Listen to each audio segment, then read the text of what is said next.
I met Mia during freshman orientation. She was sitting alone in the dining hall, scrolling through her phone, looking as lost as I felt. I sat down next to her, introduced myself, and within an hour we discovered we were both English majors, both obsessed with Victorian literature, and both assigned to the same dorm. By the end of the week, we'd requested to be roommates. By the end of the semester, we were best friends. She was the first person I called when my grandmother died. I was the first person she called when her parents announced their divorce. We were sisters in everything but blood. Which is why, 3 years later, when I found out she'd stolen my scholarship essay and won $50,000, it didn't just feel like betrayal. It felt like a death. Let me rewind. My name is Sophie.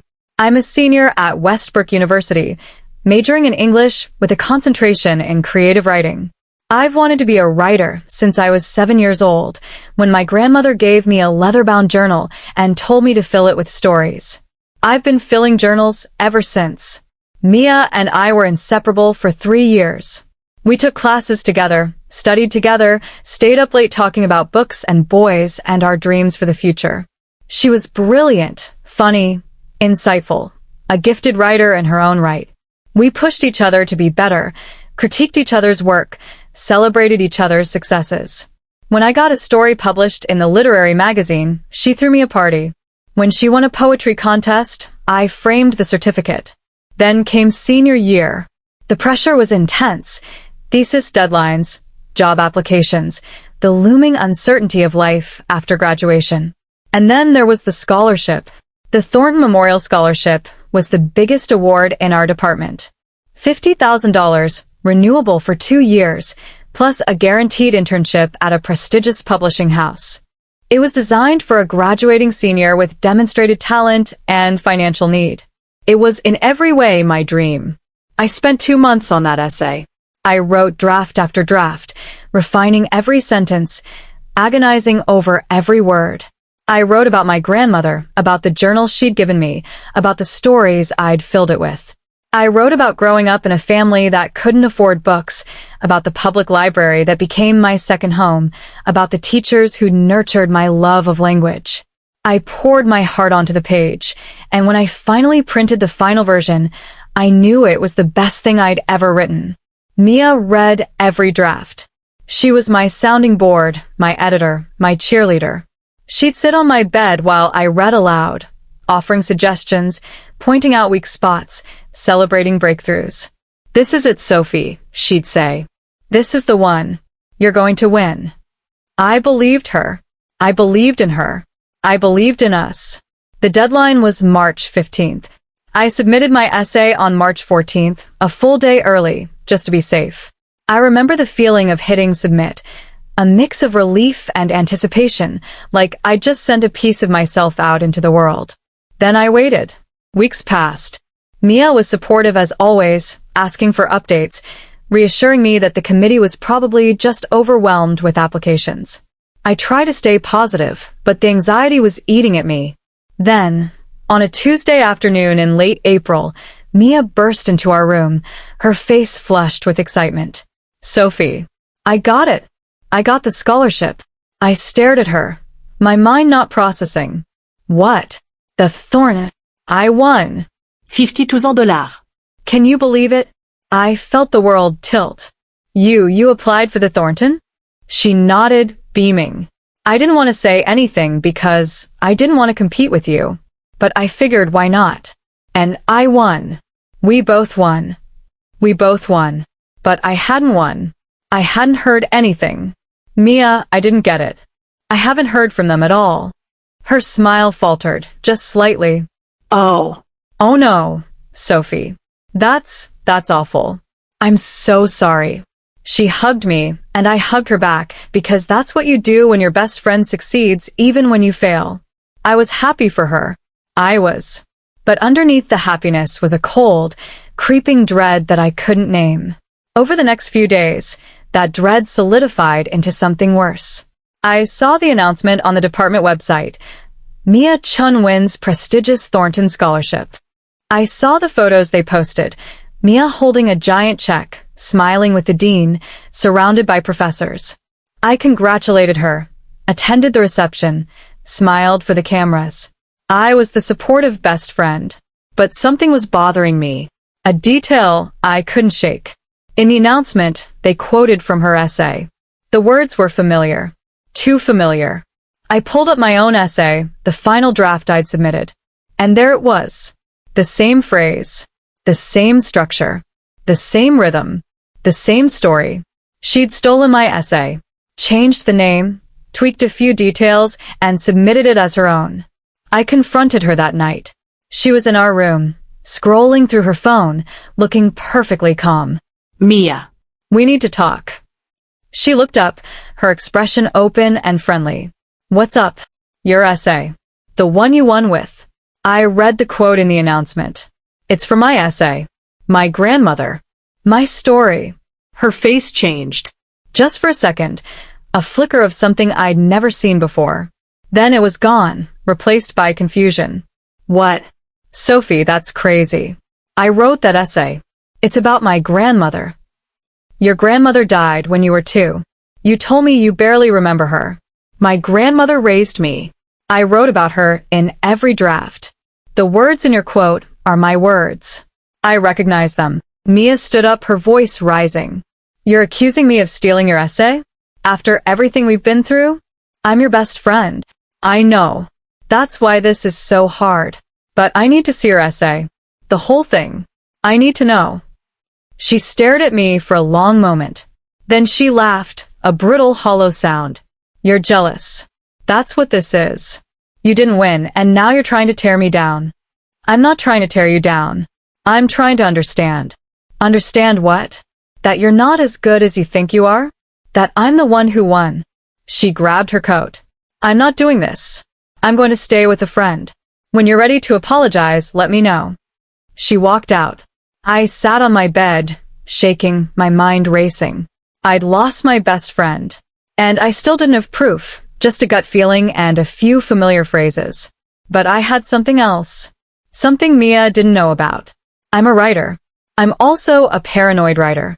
Every draft I'd ever written, I'd saved. Google Docs, local files, backup drives, everything timestamped, everything dated, everything tracked. I had a folder labeled Thornton Essay with 17 separate drafts, spanning 2 months, each one showing the evolution of my work. And I had something else. Something I'd done on a whim after reading an article about intellectual property.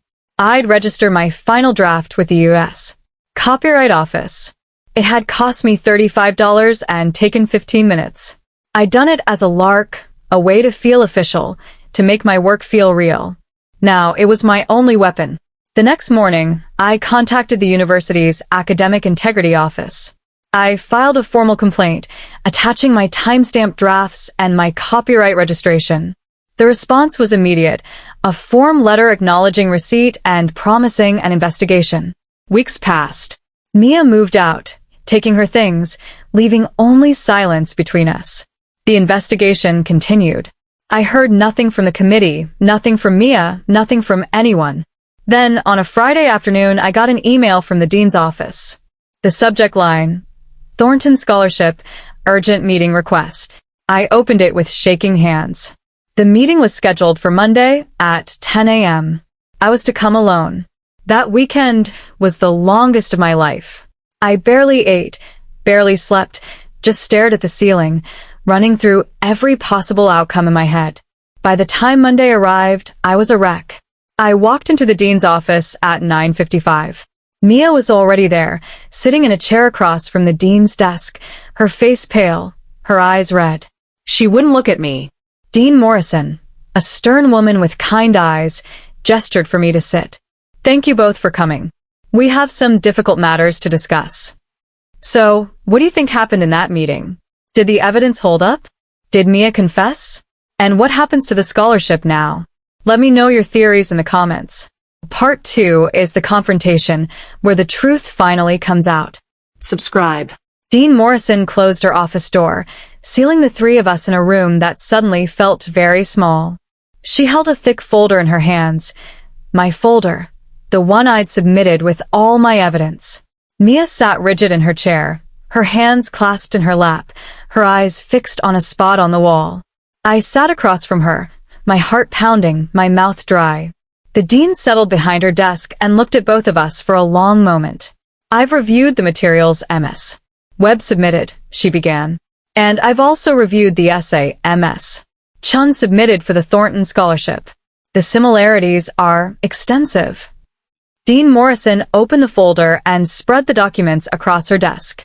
On one side, my drafts, 17 of them, each time-stamped, each showing the evolution of my work. On the other side, Mia's winning essay, the one that had earned her $50,000 and a publishing internship. I've been in academia for 30 years, the dean continued. I've seen plagiarism before, but I've rarely seen it this thorough. Yes. Chin, your essay is not just similar to Ms. Webb's. It is in large part identical. The structure, the phrasing, the personal anecdotes, all of it mirrors Ms. Webb's work down to the smallest details. Mia's face remained immobile, but I saw her hands tighten in her lap. The most compelling evidence, Dean Morrison said, is the timeline. Ms. Webb's drafts span 2 months, with clear progression and revision. Ms. Chin, you submitted your essay on March 13th, 1 day before the deadline. That gives you very little time to have developed this work independently, especially given its complexity and its striking similarity to Ms. Webb's final draft. Mia finally spoke, her voice small and strained. I wrote my essay myself. I don't know how it's similar to Sophie's. Maybe we just think alike. The dean shook her head slowly. Ms. Chen, I've been doing this long enough to know the difference between coincidence and theft. This is not coincidence. This is theft. And I need you to be honest with me right now about what happened. The silence stretched. I watched Mia, my former best friend, my sister in everything but blood. I saw her walls crumbling, the mask she'd worn for weeks finally cracking. I didn't mean to, she whispered. I didn't plan it. Dean Morrison leaned forward. Explain. Mia took a shaking breath. I was struggling. My thesis was falling apart. I was behind on everything. And Sophie's essay, it was so good. The best thing I'd ever read. I thought maybe I could just use some of it. Change a few words. Make it my own. But then I kept changing more, and before I knew it, I'd just taken it. All of it. Did you think no one would notice? I thought if I submitted it last minute, no one would compare. I thought Sophie would just accept that I'd won fair and square. I didn't think she'd have proof. Dean Morrison turned to me. Ms. Webb, you registered your work with the Copyright Office. Why? I met her eyes. Because I'm a writer. I know how easily work can be stolen. I wanted to protect myself. And you saved every draft. Every one. From the first scribbled notes to the final submission. It's how I work. The dean nodded slowly, then turned back to Mia. Ms. Chen, you understand that this is a serious violation of university policy. Plagiarism of this magnitude carries severe consequences, up to and including expulsion. The Thornton Scholarship will be revoked. Your degree may be at risk. And Ms. Webb may choose to pursue legal action outside of the university. Mia's face crumpled. Tears spilled down her cheeks. I'm sorry, she choked out. Sophie, I'm so sorry. I never meant to hurt you. I panicked. I was desperate. I didn't know what else to do. I looked at her, really looked at her, and for a moment, I saw the girl I'd met in the dining hall freshman year. The lost, lonely girl who'd become my best friend. But that girl was gone, replaced by someone I didn't recognize. You could have asked for help, I said quietly. You could have told me you were struggling. I would have helped you. We could have worked on your essay together. Instead, you took mine and pretended it was yours. I know. I was wrong. I was so wrong. Dean Morrison cleared her throat. Ms. Chen, you'll need to meet with the Academic Integrity Committee tomorrow. They'll make a final determination on consequences. In the meantime, the scholarship is suspended, and you are not to discuss this matter with anyone. Ms. Webb, thank you for coming forward. This couldn't have been easy. I stood to leave. Mia reached for my arm. Sophie, please. Can we talk? Please. I looked at her hand on my arm, then at her face. There's nothing to talk about, Mia. You made your choice. Now you get to live with it. I walked out of the dean's office and didn't look back. The next few weeks were a blur. The Academic Integrity Committee met, deliberated, and issued their ruling. Mia was expelled from the university, effective immediately. Her degree was revoked. The Thornton Scholarship was officially awarded to me, along with a formal apology from the university for the oversight that had allowed the theft to happen in the first place. The news spread quickly. The student newspaper ran a front-page story. The local media picked it up. Mia's name was dragged through the mud, and I became a reluctant symbol of academic integrity. I didn't want the attention. I just wanted my life back. Mia's parents called me, begging me to reconsider, to write a letter of support, to give their daughter a second chance. I listened politely, then told them I couldn't. Mia had made her choice. She'd have to live with it. Months passed. I finished my degree, started my internship, began work on a novel. Mia faded from my life, a painful memory I tried not to revisit. I thought the story was over. Then 6 months later, I got a letter. Handwritten, on plain paper, from Mia. She was living with her parents, working at a coffee shop, trying to figure out what to do with her life. She wrote that she was sorry not just for the theft, but for everything.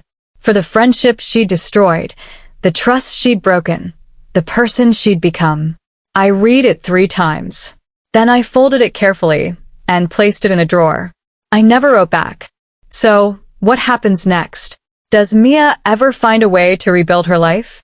And do I ever find a way to forgive her? Let me know your thoughts in the comments.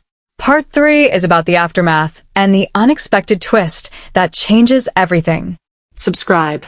The first year after Mia's expulsion was the hardest of my life. Not because I missed her, though I did, in a hollow, aching way, but because I couldn't escape the story. Everywhere I went, someone wanted to talk about it. The scholarship, the theft, the betrayal.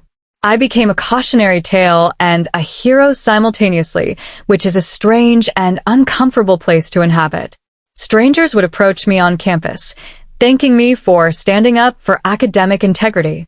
Professors used my case as an example in their ethics classes. The student newspaper ran a follow-up piece titled 1 year later, The Legacy of the Thornton Theft. I tried to move on. I threw myself into my internship, working long hours, learning everything I could about publishing. I started writing my novel, a story about 2 sisters torn apart by betrayal. It was therapeutic and painful in equal measure. I dated a little, made new friends, built a life that didn't include Mia. But the ghost of our friendship haunted me. Late at night, I'd find myself scrolling through old photos on my phone. The 2 of us at the beach, at parties, in our dorm room, laughing. I'd wonder what she was doing, if she was okay, if she ever thought about me. I'd wonder if I'd done the right thing. If there was another path I could have taken. My therapist, a kind woman named Dr. Reyes, helped me work through it. You didn't cause this, Sophie, she'd say. Mia made a choice. Multiple choices. You simply responded to those choices. The guilt you're feeling, that's not yours to carry. It's hers. I knew she was right, but knowing and feeling are different things. 2 years passed. I graduated, moved to the city, started my publishing job. My novel was nearly finished. Life was good, or at least it was moving forward. Then, on a rainy Tuesday afternoon, I got an email that changed everything. The subject line, from Mia. I stared at it for a long time, my cursor hovering over the open button. Part of me wanted to delete it, to pretend it hadn't arrived, to keep the carefully constructed walls I'd built around that part of my life. But curiosity, that old, stubborn curiosity, won. Sophie, I know you have no reason to read this. I know I have no right to ask for anything. But I'm writing anyway, because there's something I need to tell you. I've spent the last 2 years trying to become someone different. Someone worthy of the friendship I destroyed. I've been in therapy, working through the reasons I did what I did. I've been volunteering at a literacy program, teaching kids to read, trying to do something good with my life. I've been writing again, too. Poetry. It's not very good, but it's mine. I'm not writing to ask for forgiveness. I don't deserve it. I'm writing to tell you that I've started a scholarship. It's small, just $5,000 a year, for students who've overcome adversity to pursue their education. I'm funding it with the money I saved from working at the coffee shop. I called it the Sophie Webb Scholarship for Integrity in Writing. I know that doesn't make up for what I did. Nothing can.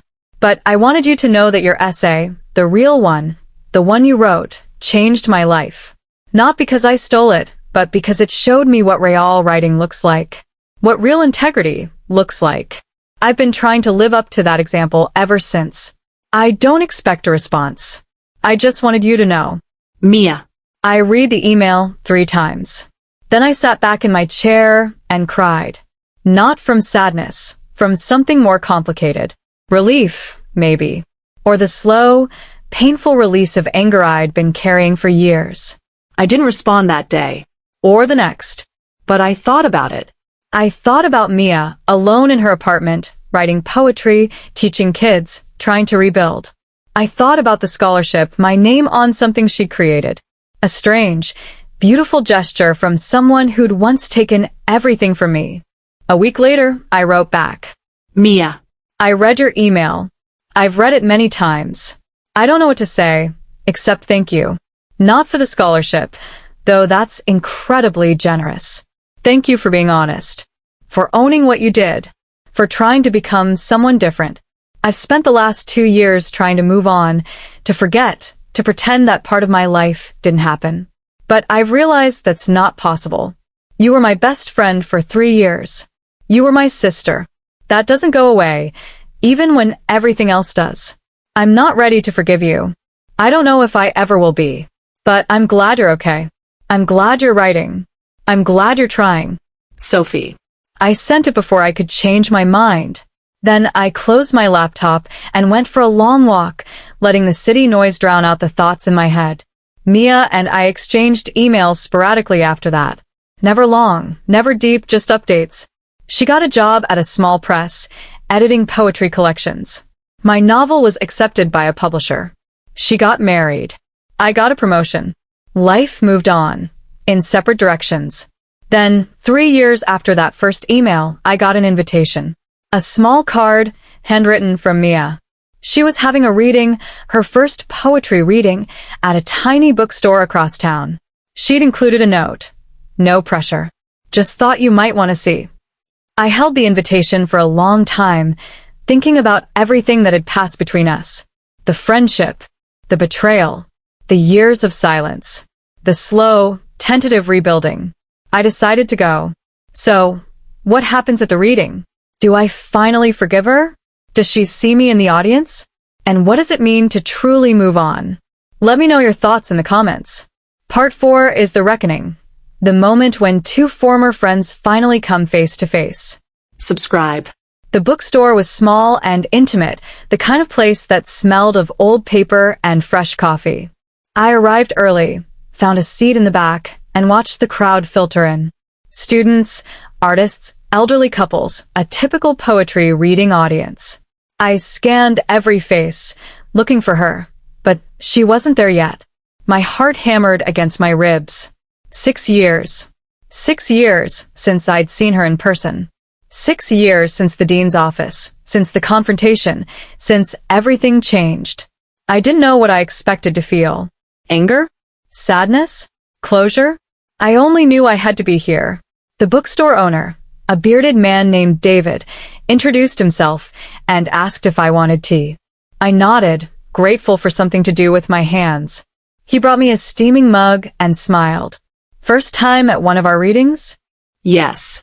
I'm here for Mia. His face lit up. Oh, Mia's wonderful. She's been coming to our open mics for years. This is her first featured reading. We're so proud of her. I felt a strange pang, pride, maybe, mixed with something more complicated. She'd built a life here. A community. People who knew her, believed in her, saw her as something other than the girl who'd stolen a scholarship. At 7 p.m., the lights dimmed. David took the stage and introduced the evening's featured poet. And then she walked out. Mia looked different. Older, yes, 30 now, with faint lines around her eyes. But also softer, more settled. She wore a simple black dress, no jewelry, her hair pulled back in a loose ponytail. She looked nervous, clutching her notebook like a lifeline, but when she spoke, her voice was steady. Thank you all for coming. These poems are about many things: love, loss, growing up, growing older. But mostly, they're about forgiveness. Forgiving others, forgiving ourselves, and the long, hard work of becoming who we're meant to be. She began to read. Her voice filled the room, and I was transported. The poems were beautiful, raw, honest, deeply personal. Some were about her childhood, her parents' divorce, the loneliness of being the smart girl who never quite fit in. Some were about friendship, about the people who'd shaped her, the ones she'd lost and the ones she'd kept. And then she read one that made my breath catch. It was called The Essay. I stole her words, her story, her grief, her grandmother's journal, her hard-won belief. I took what was hers and called it my own, then sat in the dark, completely alone. The prize was a lie, the victory hollow, a future I'd stolen, a debt I'd never follow. She kept every draft, every time-stamped line, and in doing so, saved what was mine. Not the money, not the fame, not the fleeting acclaim, but the truth of who I was and who I became. I am not the girl who took what she'd write. I am the woman who learned, in the long, endless night, that the only way forward is to own what you've done, and pray, someday, the battle is won. When she finished, the room was silent for a moment, then erupted in applause. I sat frozen, tears streaming down my face. She'd written about me, about us, about the theft and its aftermath. And she'd done it with such honesty, such vulnerability, that I couldn't help but feel something. Not forgiveness, not yet, but a crack in the wall I'd built. The reading continued, but I barely heard the rest. When it ended, people crowded around Mia, congratulating her, buying her book. I hung back, watching, waiting. Finally, the crowd thinned. She looked up and saw me. For a long moment, neither of us moved. Then she walked toward me, slowly, as if approaching something fragile. Sophie.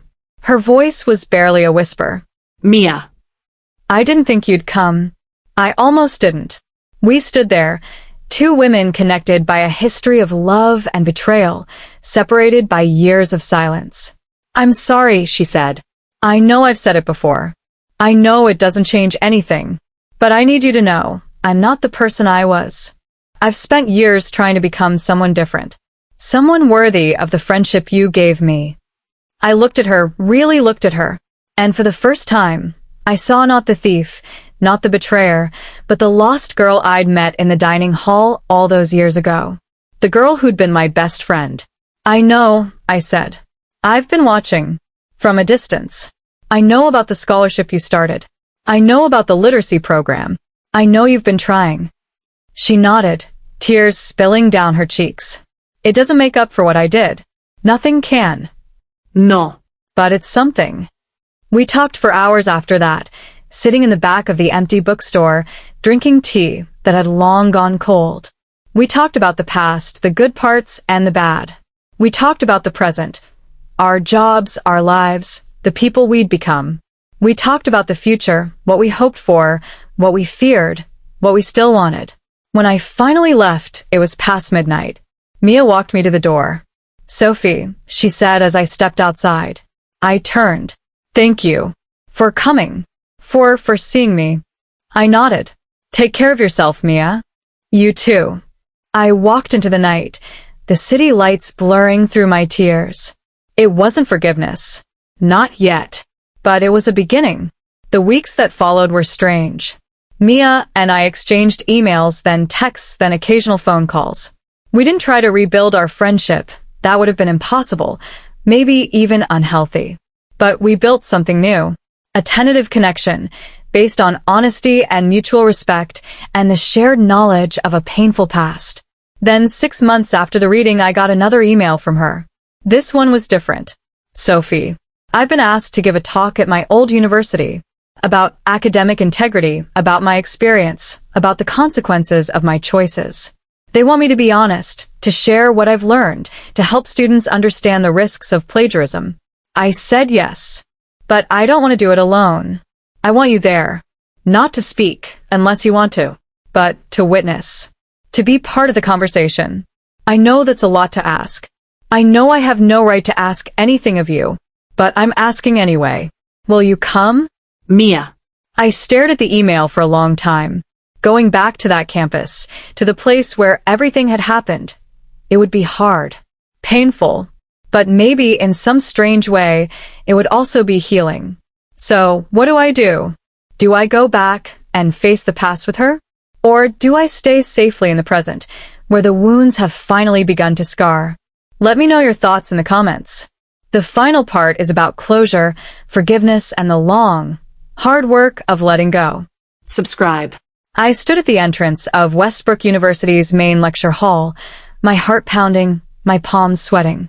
The building hadn't changed in 6 years. Same brick, same steps, same heavy oak doors. But I had changed. And so, I hoped, had Mia. Inside, hundreds of students waited to hear her speak.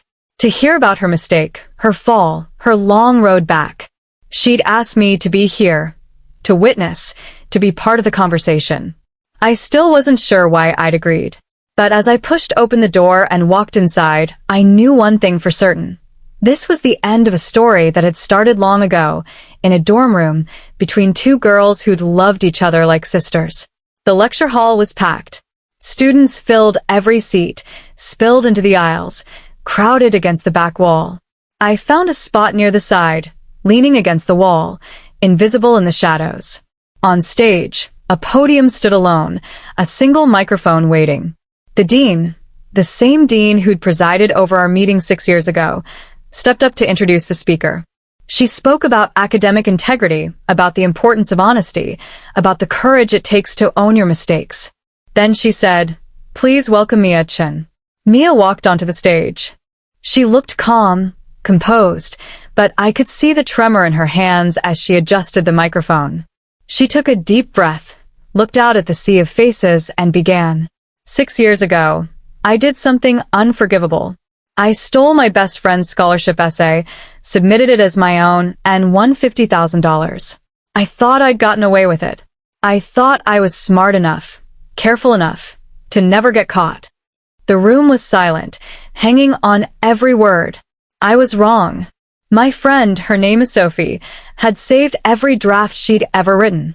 Every time-stamped, dated, documented draft. She'd also register her work with the U.S. Copyright Office. She had proof. Irrefutable, undeniable proof. And when she brought that proof to the university, I was expelled. My degree was revoked. My future, as I'd imagined it, was over. Mia paused, gathering herself. I spent the next few years in a very dark place. I was angry at Sophie, at the university, at myself. I blamed everyone for my situation. It took me a long time to realize that the only person responsible was me. I made the choice. I committed the theft. I destroyed our friendship. And no amount of blaming others would change that. She looked out at the audience, her eyes scanning the faces. For a moment, I thought she was looking for me. Then she continued. I started going to therapy. I started volunteering at a literacy program, teaching kids to read. I started writing again, real writing, my own writing, not stolen from anyone. And slowly, painfully, I started to become someone different. Someone who could look in the mirror and not hate what she saw. She talked about the scholarship she'd started, the Sophie Webb Scholarship for Integrity in Writing. She talked about the poetry collection she'd published, the readings she'd given, the life she'd built from the rubble of her old one. I'm not here to tell you that plagiarism is wrong. You already know that. I'm here to tell you that the consequences don't end when you get caught. They follow you. They shape you. They become part of who you are. And the only way through them is to own them. Completely. Honestly. Without excuse. She paused, and when she spoke again, her voice was softer. There's someone here tonight who I hurt more than anyone. Someone who is my best friend, my sister, my everything. I don't expect her forgiveness. I don't deserve it. But I want her to know that everything I am today, everything good, is because of her. Because she had the courage to stand up, to tell the truth, to hold me accountable. She saved me, even when I didn't deserve to be saved. Mia looked directly at me. Somehow, through the darkness, through the crowd, she found me. Thank you, Sophie, for everything. The room erupted in applause. Students stood, clapping, cheering. Mia stood at the podium, tears streaming down her face, accepting their recognition with a humility I'd never seen in her before. I stayed against the wall, watching, my own tears falling. When the applause finally died down, Mia took questions. Students asked about her writing, her process, her journey. She answered each one with honesty and grace. Afterward, as the crowd filtered out, Mia stood by the stage, signing books, talking to students. I waited until the last one had gone. Then I walked toward her. Sophie. Her voice was raw. Mia. Thank you for coming. Thank you for inviting me. We stood there, two women who'd been through hell and somehow found their way back. Your speech was beautiful, I said. It was honest. That's all I know how to be now. I nodded. I've been thinking about something. About us. About what happened. Mia waited, her eyes searching mine. I'm not ready to say I forgive you. I don't know if I ever will be. But I'm ready to stop carrying the anger. It's been weighing me down for too long. And I think you've earned the right to be free of it too. Mia's face crumpled. She reached for me and I let her. We held each other in that empty lecture hall, two sisters reunited after years of separation.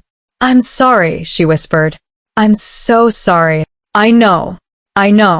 We talked for hours after that, sitting on the edge of the stage, our legs dangling like the students we'd once been. We talked about the past, the present, the future. We talked about our writing, our lives, our hopes. And when we finally said goodbye, it was with the understanding that we might never see each other again, but that we didn't need to. The work was done. The Sophie Webb Scholarship for Integrity in Writing is now in its 5th year. It's awarded annually to a student who demonstrates not just talent, but honesty, courage, and a commitment to doing the right thing. I serve on the selection committee. Mia sends a letter to each winner, congratulating them, encouraging them, sharing a small part of her story. We don't talk much anymore. We don't need to. The bond between us is no longer based on daily friendship, but on something deeper, a shared history, a mutual respect, and the knowledge that we both survived something that could have destroyed us. The micro-niche here isn't just academic theft or copyright law. It's about the long, painful work of accountability and redemption. It's about learning that forgiveness isn't a gift you give someone else, it's a gift you give yourself. It's about understanding that people can change, that mistakes don't define you, and that the only way forward is through. Have you ever been betrayed by someone you loved? Did you find a way to forgive? Or did you have to let go? Share your stories in the comments below. Let's talk about the messy, complicated work of healing. And if this story of friendship, betrayal, and hard-won redemption resonated with you, share it. Sometimes, the most important stories are the ones about learning to let go. Thanks for listening.